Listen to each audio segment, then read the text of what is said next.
Halo Konco History, berjumpa lagi di Orasi, obrolan sejarah masa kini.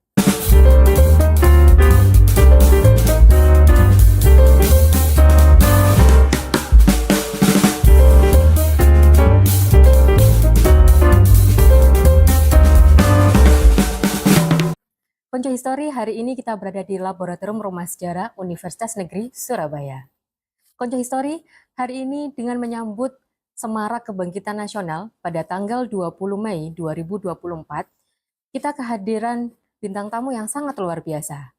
Hari ini kita akan membahas tentang bagaimana semangat kebangkitan nasional itu untuk generasi muda bangsa Indonesia. Beliau adalah Bapak Dr. Wisnu M. Hum, selaku Koordinator Program Studi Pendidikan Sejarah Universitas Negeri Surabaya. Yuk, langsung saja kita sapa beliau. Selamat siang, Bapak. Selamat siang. Ya, Bapak, apa kabarnya hari ini, Pak? Baik-baik. Sangat luar biasa sekali ya ini. Saya sangat tertarik sekali dengan udengnya, Bapak. Bisa dijelaskan dulu, Pak, sebenarnya udengnya ini seperti apa? Sebelum kita masuk ke kebangkitan nasional itu sendiri. Oke. Udeng yang saya pakai ini sebenarnya udeng ciri khas Banyuwangi ya. Jadi pakaian lokal, pakaian tradisional Banyuwangi, salah satunya diindikatori dalam bentuk udeng yang saya pakai. Pertanyaannya kenapa saya pakai udeng? Karena kebetulan saya keluarga dari Banyuwangi. Ya, ini bisa jadi referensi ya untuk Konco History bahwa di Banyuwangi juga punya udeng yang khas sekali. Baik, Bapak, langsung saja ini pasti Konco History juga penasaran. Sebenarnya latar belakang tanggal 20 Mei itu dijadikan Hari Kebangkitan Nasional itu seperti apa, Pak?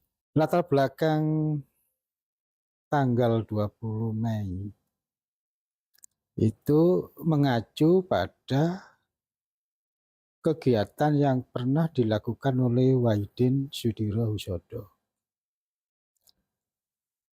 Saat itu Wahidin kepingin anak-anak muda yang pandai di Indonesia yang belum sempat bisa sekolah dibiayai. Ide Wahidin disosialisasikan ke berbagai tempat hingga suatu saat sampailah ide itu di sebuah institusi yang namanya Stovia atau disebut juga sebagai sekolah Stovia. Ide-ide itu kemudian dimatangkan oleh anak-anak siswa Stovia yang saat itu dipimpin oleh Dr. Sutomo. Ide itulah yang kemudian dimatangkan, didiskusikan, dimatangkan, kemudian dikongreskan, dimusyawarahkan menjadi momentum pertama untuk dijadikan landasan kebangkitan nasional. Latar belakang itu yang kemudian dinilai bahwa saat-saat itu telah muncul apa yang namanya perasaan nasionalisme. Di situ ada semangat untuk bersatu. Semangat bagaimana menggagas persatuan dan kesatuan bangsa. Itu yang melatar belakangi. Tapi kalau secara umum, latar belakang kemunculan kesadaran itu tidak lain karena peristiwa-peristiwa sebelumnya, yaitu diberlakukannya sistem tanam paksa pada tahun 1830 oleh Van den Bosch. Disitulah yang kemudian menjadi situasi yang membuat para intelektual di awal munculnya kesadaran. Kenapa? Karena tanam paksa itu adalah satu kegiatan yang membuat masyarakat Indonesia awal itu tergencet ekonominya. Pendidikannya juga tidak memiliki kebebasan untuk bisa sekolah. Kemudian budayanya juga hancur. Oleh karena itu muncullah sebuah kesadaran-kesadaran dari parlemen Belanda saat itu untuk supaya pemerintah Belanda tidak membiarkan situasi tanam paksa itu membuat orang-orang pribumi terpuruk hidupnya. Itu latar belakang. Baik Pak, tadi Pak Wisnu sudah menjelaskan tentang tanah paksa. Pasti Ya. ini berhubungan dengan pemerintahan kolonial Belanda ketika itu. Nah, apa ada hubungannya Pak kebijakan politik etis dengan tanah paksa dan kebangkitan nasional ini? Hubungan politik etis dengan tanam paksa itu sangat erat. Ketika situasi ekonomi, situasi budaya, situasi intelektual pribumi Indonesia yang tidak menguntungkan itu mendapatkan kritikan, mendapatkan respon, mendapatkan tantangan dari parlemen yang ada di Belanda. Maka muncullah sebuah tulisan-tulisan seperti tulisan Makhavelar, karya Douwes Dekker, kemudian tulisan Van de Venter tentang hutang budi, itu direspon oleh Ratu Belanda, Ratu Wilhelmina. Maka dari mereka, dari tulisan-tulisan itu membuat pemerintah Hindia Belanda terprovokasi ya, mendapat masukan supaya tidak melanjutkan kebijakan tanam paksa. Kesadaran yang muncul kemudian adalah dari berbagai tulisan seperti dari Makhavelar, tulisannya Van de Venter, itu melahirkan sebuah kebijakan baru dari Ratu Wilhelmina. Kebijakan yang mana itu bermuara pada sifatnya etis, ya, perbaikan etis. Satu suara yang mungkin membuat Ratu mengambil satu kebijakan baru adalah mengenai hutang budi, yaitu tulisan Van de Venter. Mengapa disebut hutang budi? Karena banyak harta, banyak uang, banyak harta, banyak apapun yang pemerintah Belanda terima dari Hindia Belanda. Itu membuat masyarakat Hindia Belanda atau pribumi terpuruk hidupnya. Dan itu semua dianggap sebagai hutang budi secara ekonomi, secara budaya, secara politis kepada kaum pribumi Indonesia. Maka lahirlah sebuah respon baru yang menurut mereka disebutkan sebagai politik etis. Jadi hubungan tanam paksa dengan politik etis sangat erat sekali. Kemudian kaitannya dengan kebangkitan. Semula saya katakan bahwa bangkitnya pemikiran para intelektual awal itu disebabkan karena kita terpuruk. Yang disebabkan oleh politik tanam paksa Belanda. Jadi saya sampaikan bahwa pemerintah Hindia Belanda kemudian mengambil satu sikap untuk mengeluarkan sebuah kebijakan baru yang disebut politik etis. Yang salah satu diantaranya adalah perbaikan sistem pendidikan. Politik etis itu mencakup pendidikan, ya, perbaikan pendidikan, kebijakan di bidang pendidikan, kebijakan di bidang migrasi, kemudian irigasi. Yang terkait secara ketat, ya, yang sangat erat sekali dengan munculnya kebangkitan nasional itu tidak lain di bidang pendidikan. Dari pendidikan inilah yang kemudian munculnya kesadaran-kesadaran baru para intelektual yang setelah mengenyam pendidikan lebih baik. Itu yang sebutkan bahwa antara tanam paksa, politik etis, dan kebangkitan dan hari kebangkitan nasional kaitannya sangat erat. Ya baik, kemudian ini Pak hubungan tadi kan sudah dijelaskan bahwa politik etis ini sama dengan nanti ada kebijakan pendidikan yang akhirnya memunculkan cendekiawan-cendekiawan baru di Indonesia. Nah ini Pak ada kaitannya enggak dengan kelahiran Budi Utomo ketika itu? Tadi saya sampaikan di awal bahwa politik etis itu khususnya di bidang pendidikan yang membuat Waidin Sudiroyodo untuk sadar, ya, bahwa di dunia pendidikan ternyata kita sangat terbatas, ya, jumlah orang-orang Indonesia yang mengenyam pendidikan itu sangat terbatas.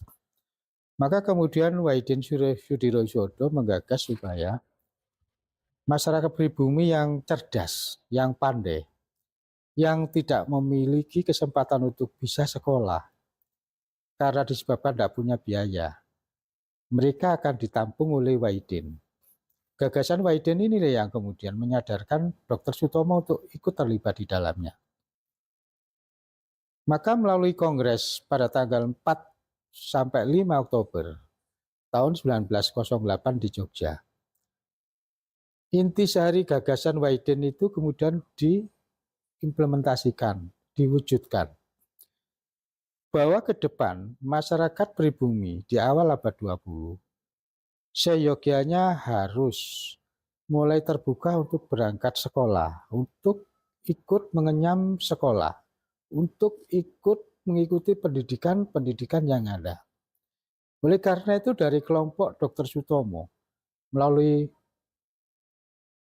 grupnya yang namanya Budi Utomo itu kemudian menggagas besar-besaran untuk menyadarkan, kemudian mengajak dan membiayai anak-anak muda bersekolah. Dari situlah kemudian kesadaran intelektual muncul. Benih-benih kebangkitan itu memang diawali dari kegiatan Dr. Sutomo dan organisasinya. Ya baik Pak. Ini sebenarnya pertanyaannya cukup simpel sih Pak, tapi untuk konco-konco histori yang di rumah, yang pastinya masih SMA ini, sebenarnya tokoh-tokoh dari pendiri Budi Utomo itu siapa saja Pak? Dan kemudian perannya seperti apa? Tokoh sentral awalnya adalah Wahidin Sudirosodo, tapi yang kemudian mengembangkan adalah Budi Utomo. Nah, ada beberapa tokoh lain yang terlibat yang juga tidak kalah penting, di antaranya adalah Cipto Mangunkusumo, dan juga ada Westdekker, dan juga Setiaji ya, yang kemudian belakangan mendirikan satu kelompok sendiri. Kalau kemudian Cipto Mangunkusumo, Westdekker, dan Suwardi Suryaningrat itu Ki Dewantara itu mendirikan Indonesian Party. Tapi ada juga Setiabudi itu mendirikan Sarekat Islam. Mengapa itu kemudian menggumpal atau nyempal ya, bukan menggumpal ya, nyempal atau mendirikan organisasi sendiri, itu tidak lain karena gerakan dari Budi Utomo tidak bersifat politis, tetapi kooperatif. Mengapa? Karena gerakan Budi Utomo itu gerakan untuk menyadarkan untuk sekolah. Oleh karena itu tidak bersifat politis atau radikal. Oleh karena itu, gerakan Budi Utomo tidak menentang Hindia Belanda. Tidak pernah ada kegiatan-kegiatan yang sifatnya berontak, demonstrasi atau semacam konflik terhadap Hindia Belanda. Tidak terjadi. Mereka hanya bagaimana memperbaiki nasib anak-anak untuk bisa sekolah. Intinya adalah gerakan Budi Utomo yang kooperatif itulah yang membuat beberapa teman-teman anggota Budi Utomo mendirikan partai-partai berikutnya. Tapi intinya tidak lain adalah untuk menyadarkan masyarakat Indonesia saat itu untuk supaya bangkit melalui dunia pendidikan. Begitu. Nah, ini sangat menarik sekali bahwa kita bisa menggarisbawahi Budi Utomo itu merupakan suatu organisasi yang tidak berbau politis ataupun tidak bersifat politis. Kemudian Bapak, dari munculnya ataupun berdirinya organisasi Budi Utomo dari segi sosial maupun budaya itu bagaimana Pak dampaknya bagi bangsa Indonesia? Budi Utomo yang dipimpin oleh Dr. Sutomo dan beberapa koleganya itu lebih bergerak di bidang sosial memang. Jadi pengembangan kepribadian masyarakat pribumi itu dijadikan tolak ukur untuk pengembangan kualitas diri di awal. Kalau kemudian pilihan intelektual melalui dunia pendidikan itu tidak lain untuk meningkatkan kualitas pribadi masing-masing orang-orang pribumi saat itu. Pengembangannya di dunia sosial. Oleh karena itu arahnya di samping pendidikan yang utama, bidang sosial kemudian, selanjutnya kebudayaan serta kesenian, dan intinya adalah tingkat intelektualitas masyarakat pribumi itu menjadi bagian yang utama untuk digarap oleh Budi Utomo. Jadi tidak melakukan satu gerakan-gerakan politis, tidak. Itu bukan sifatnya Budi Utomo. Begitu. Oke, baik Bapak. Kemudian ini nilai-nilai yang terkandung ataupun pesan dari pergerakan nasional ini seperti apa, Pak? Ada nilai-nilai penting dari gerakan kebangkitan nasional ini, yaitu kesadaran untuk meningkatkan intelektualitas. Marilah kita sama-sama mengingat periode historis itu, di mana tingkat intelektualitas itu harus terus-menerus dipupuk, harus terus-menerus dikembangkan. Karena itu akan mewarnai bentuk kepribadian kita ke depan.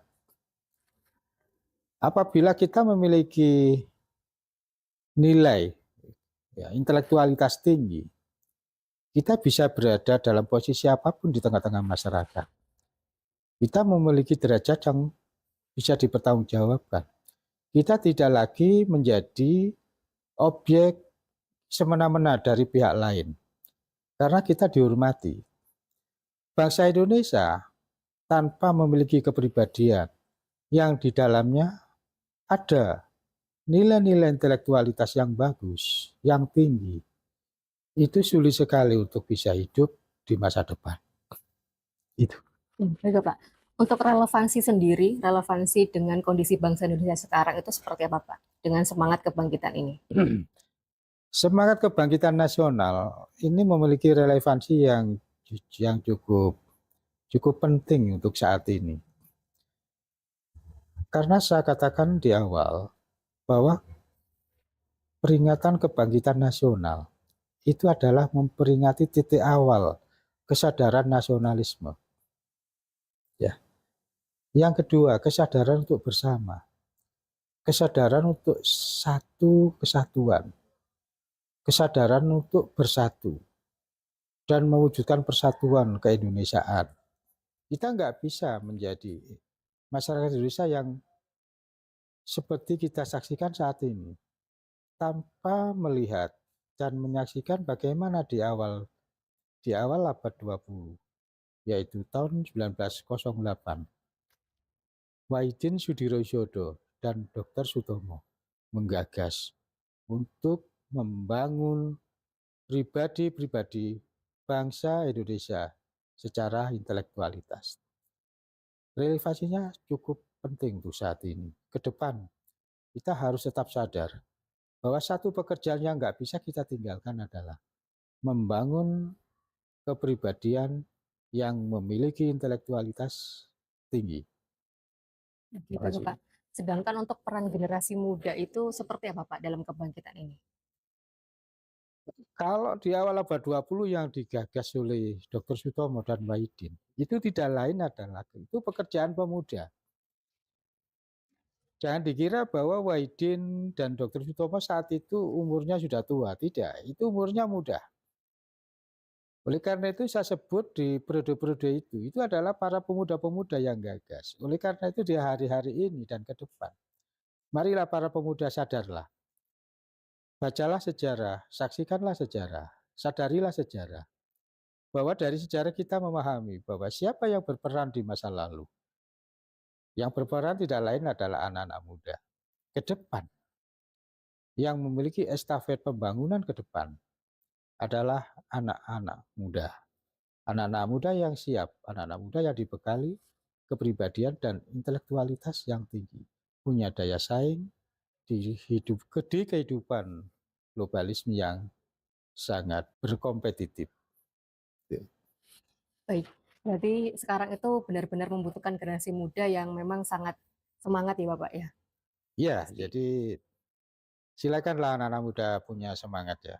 Jadi saya kira anak-anak muda sekarang ini punya semangat tinggi ya ke depan. Ya. Cuma gimana menuju masa depan yang bermanfaat ini yang perlu dipikirkan oleh anak-anak muda. Dalam arti bermanfaat untuk anak-anak muda sendiri, bermanfaat untuk keluarga anak-anak muda itu, dan bermanfaat untuk negara. Gitu. Baik Bapak, kalau kita bicara soal pendidikan sejarah ini Pak ya, apakah ada mata kuliah khusus untuk kita bisa belajar tentang kebangkitan nasional ini sendiri? Mata kuliah khusus terkait dengan Hari Kebangkitan Nasional itu adalah mata kuliah Sejarah Indonesia Masa Pergerakan. Sejarah Indonesia Masa Pergerakan itu materinya mencakup peristiwa-peristiwa di awal abad 20 sampai menuju masa kemerdekaan. Jadi itu termasuk periode-periode Hindia Belanda sampai kedatangan Jepang, bahkan sampai Indonesia merdeka pada tahun 1945. Nah, boleh ini Konco Histori kalau tertarik masuk ke dalam prodi pendidikan sejarah nanti akan ketemu Bapak Koordinator Program Studi kita, Bapak Dr. Wisnu, dan pastinya di sini dosen-dosennya juga sangat luar biasa. Yuk, silakan kalau mau bergabung ke kami. Gitu ya. Sekalian promosi nih, Pak. Oke, baik. Pesan-pesan dan harapan untuk Konco Histori nih, Pak Wisnu. Oke. Untuk teman-teman historian ya, baik mahasiswa sejarah maupun pemerhati sejarah di seluruh Indonesia, ingatlah sejarah ya. Sadarilah bahwa kita nggak pernah bisa hidup hari ini tanpa menyadari bagaimana kita masa lalu.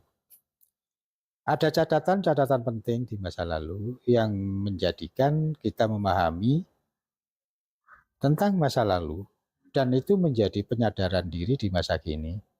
Dan bekal pemahaman masa lalu itu bisa kita manfaatkan untuk menata hari depan lebih baik. Pengalaman masa lalu kita perbaiki masa kini dan jadikan bekal untuk menyongsong masa depan yang lebih baik. Terima kasih. Baik, terima kasih Bapak sudah hadir dalam podcast di orasi ini. Bye-bye. Bukan orang Jawa, Sumatera, Kalimantan, Sulawesi, Bali, atau yang lainnya, tapi orang Indonesia. Nyatanya seluruh rakyat Indonesia adalah pejuang. Masa lalu maupun masa sekarang, termasuk dirimu. Sampai jumpa di episode selanjutnya. Salam orasi.